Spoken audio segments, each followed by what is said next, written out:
Salam Bapak Mama, saudara-saudara sekalian. Salam. Selamat kita berjumpa dalam ibadah Minggu Trinitas pada pagi hari ini. Dan tema yang akan kita renungkan bersama yaitu karya Allah Tritunggal melalui gereja. Karya Allah Tritunggal melalui gereja. Bapak Mama, saudara-saudara yang saya kasihi dalam Tuhan kita Yesus Kristus,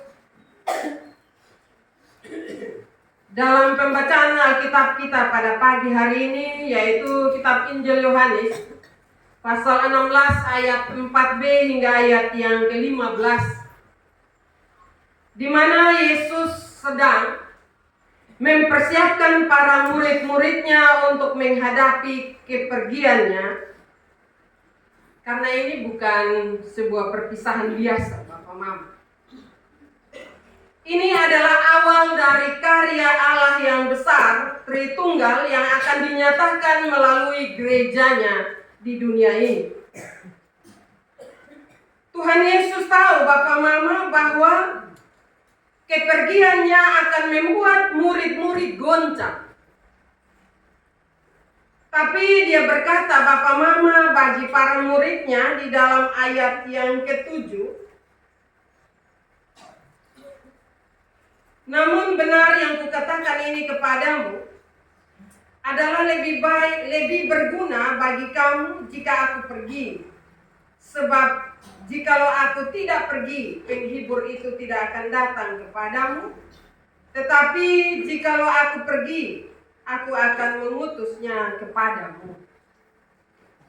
Bapak Mama, saudara-saudara yang saya kasihi dalam Tuhan kita Yesus Kristus, di sini kita melihat bahwa karya Allah tidak berhenti ketika Yesus naik ke sorga. Justru karyanya berlanjut, bahkan meluas melalui kehadiran Roh Kudus dalam gerejanya. Karena itu Tuhan Yesus berpesan kepada murid-murid, lebih baik beta pergi. Karena kalau beta sampai pergi, berarti Roh tidak akan datang.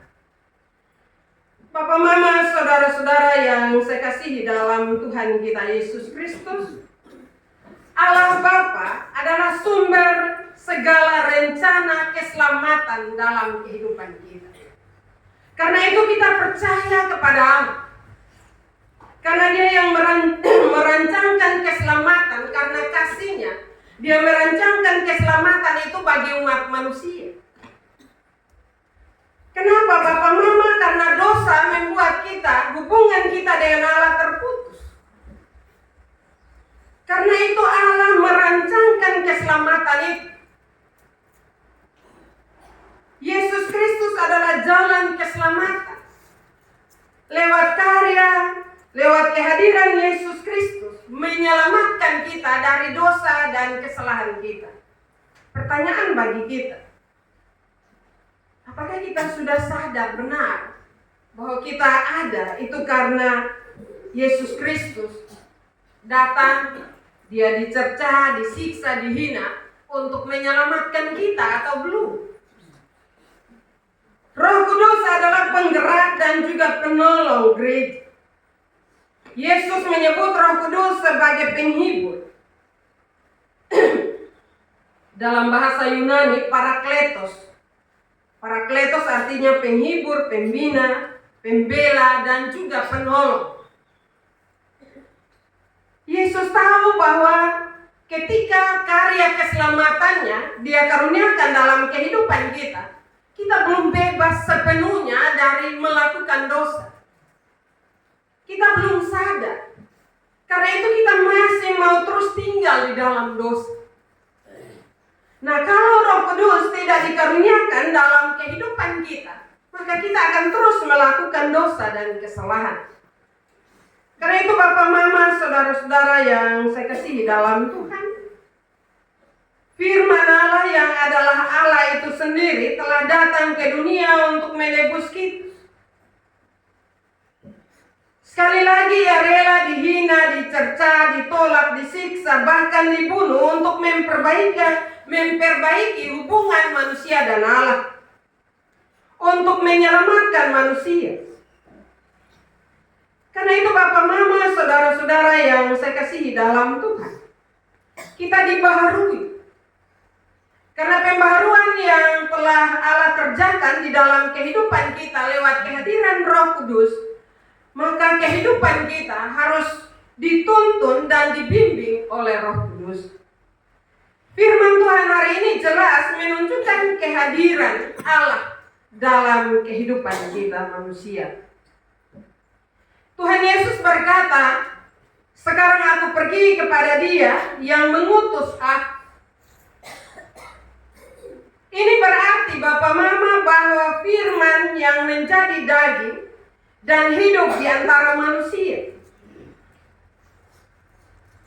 itu akan meninggalkan tubuh badanianya, yaitu tubuh manusia, dan kembali kepada hakikatnya. Selama firman itu berada dalam tubuh manusia, ia telah menjadi Tuhan dan juga guru bagi kita. Ia mengajar, menunjukkan cara hidup yang benar, dan melakukan mujizat agar manusia kembali ke dalam kebenaran itu.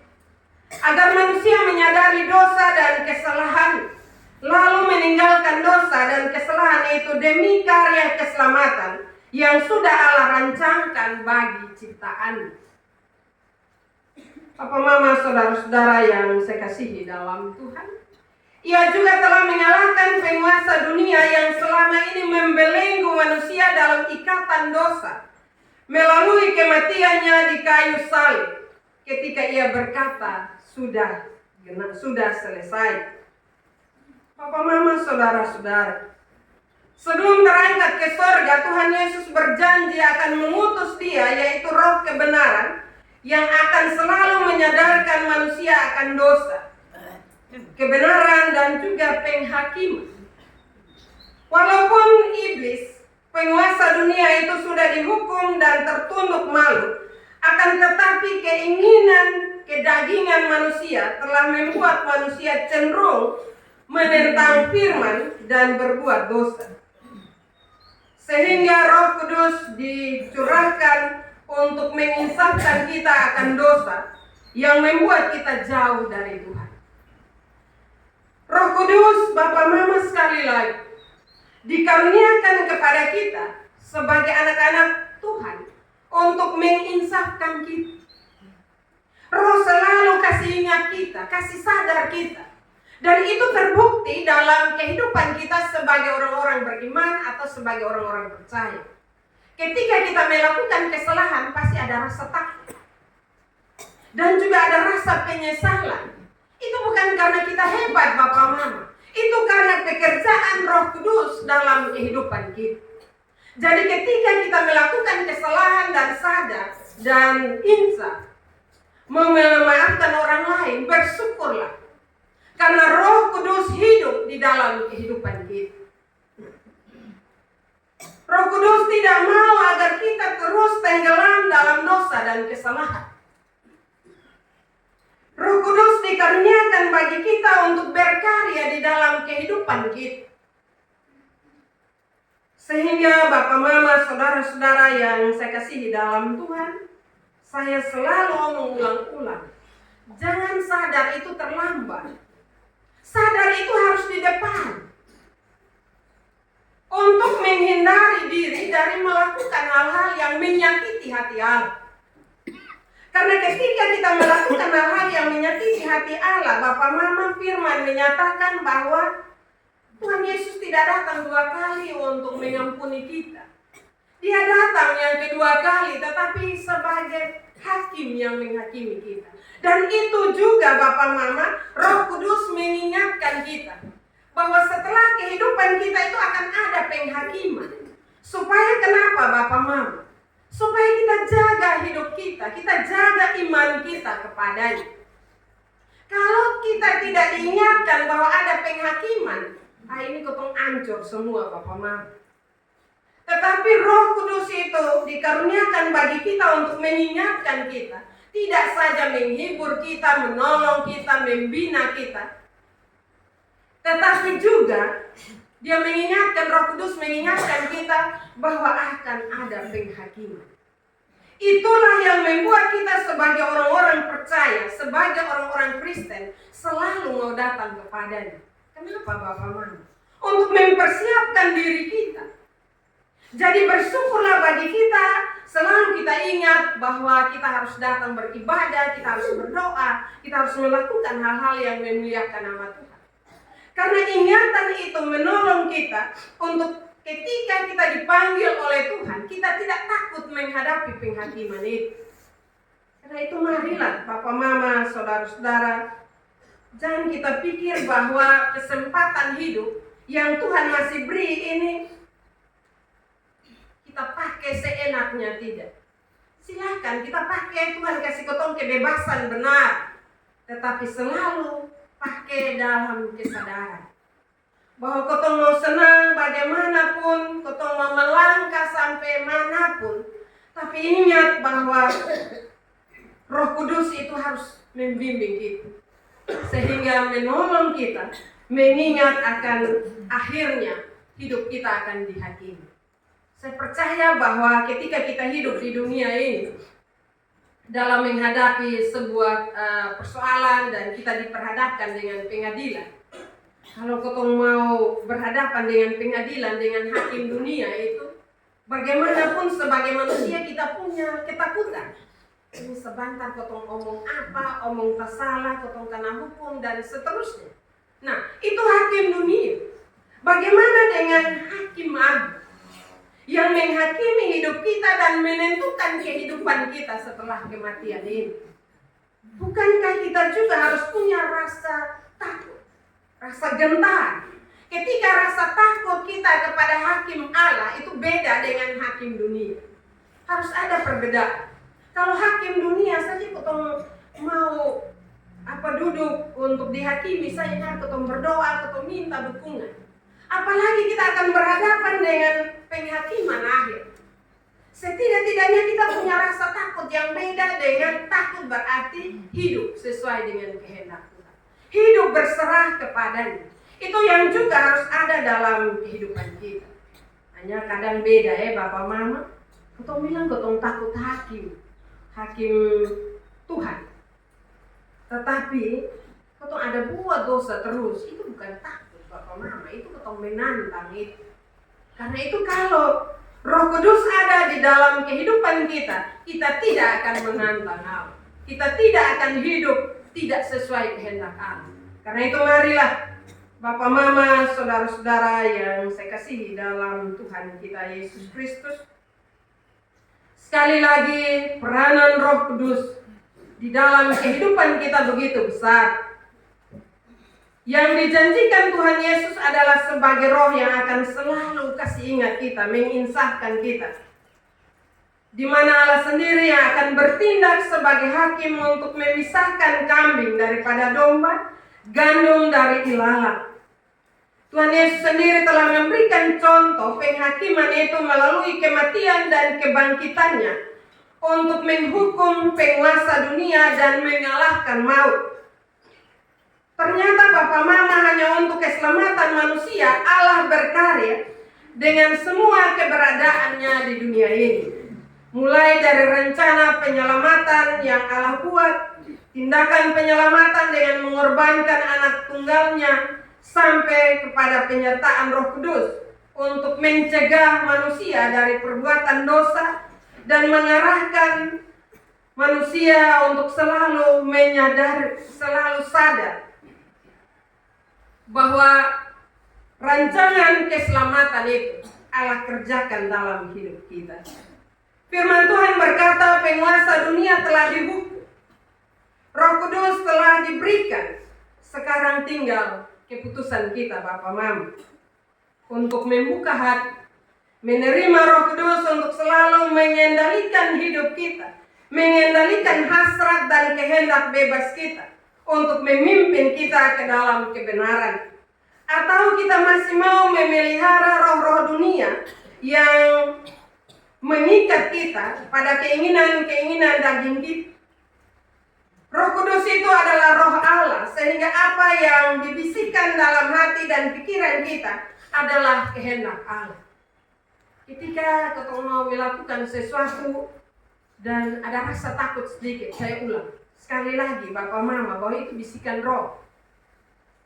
Hanya kadang bisikan roh itu kita sepelekan. Bagaimana supaya bisikan roh itu selalu ada bagi kita? Kadang orang bilang Roh Kudus berbisik hanya untuk orang persekutuan doa saja. Tidak. Roh Kudus itu berbisik bagi kita semua sebagai anak-anak.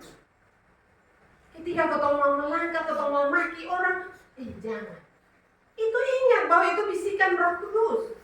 Atau ketika kau mau pukul anak-anak, hai untung dia mau pergi gereja, sapu dada. Itu sebenarnya bisikan Roh Kudus. Dan juga berbagai hal kejahatan yang lain. Karena itu Bapak Mama, mari kita bersyukur. Memberi diri. Kadang orang tanya, Mas Pendeta bagaimana buka hati? Buka hati kita artinya berserah. Hanya roh yang menempati hidup kita, mengarahkan kita, membimbing kita untuk melakukan hal-hal yang benar. Kadang ketong keras hati Bapak Mama. Roh Kudus Tuhan Allah suka kasih ketong. Tetapi kadang ketong berkeras hati. Ketong berkeras hati dan ketong bilang begini. Lu pun enak lah, lu bikin meta nabe diam-diam sah. Kita ini bukan Tuhan. Kan mana begitu Bapak Mama?